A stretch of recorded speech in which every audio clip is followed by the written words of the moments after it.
found myself in I had up to 50, 60 knots of wind on the beam, reaching with the foils down, which is a little bit full on with the storm jib up and 3 reefs.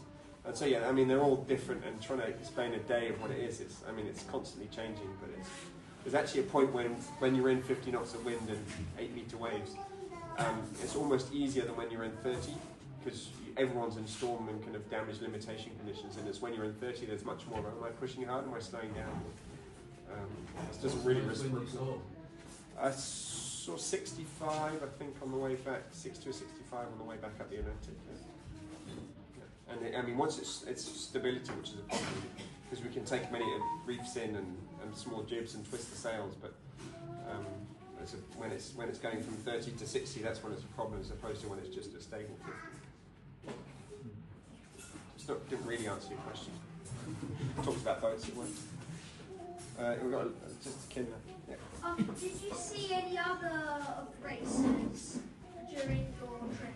I saw a few of them, yeah. Probably saw 4 or 5 others at various times. Well, a lot at the beginning, obviously. And then in the Southern Ocean, I saw 2 or 3 boats. And then coming back up the Atlantic, I spent actually 10 days within eyesight of Jeremy Bay and Cheval, just beating up wind on starboard for 2 weeks. So yeah, and you keep in touch a bit. Yeah. Sorry. You obviously went up the mast at least once. Yeah. Once too many. Yeah. So you don't have to go up there regularly to sort of check on the rigging. So how? Because I mean, what caused the mast to fall down? And the original.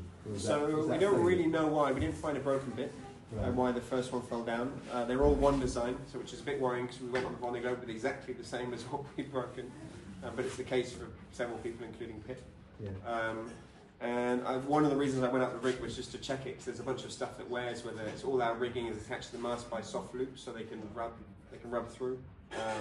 And there's pins which can crack, and there's things that can happen up there. And actually, it's been over 2 months. I haven't seen anything up there. I just want to go check it out. One of the reasons I went up there was to replace the weather one, replacing the halyard block that had broken, and just to eyeball everything and make sure everything was okay.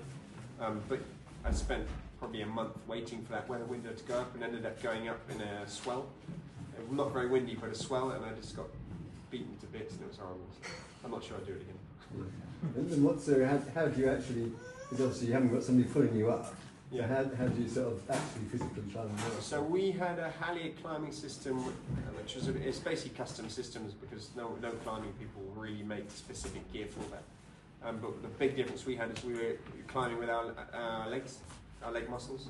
So the upward motion was with your leg muscles, and you sit on a lock, lift your feet up, and then climb with your leg muscles, which was good because at least you're using your big muscles for the lifting motion, because some people can climb with their arms, but you're just going to get tiring pretty quickly, and you're trying to hang on to the rig. And even with that, you come back just rinse, because you're just hanging on for dear life, just trying to not get swung out. There's a video of that Chinese guy that had one arm going up the rig, and he filmed himself from the bottom, and that is just incredible. I don't know how or why he does that. I think he does a video at the top of the mast saying, I don't know why I'm here anymore.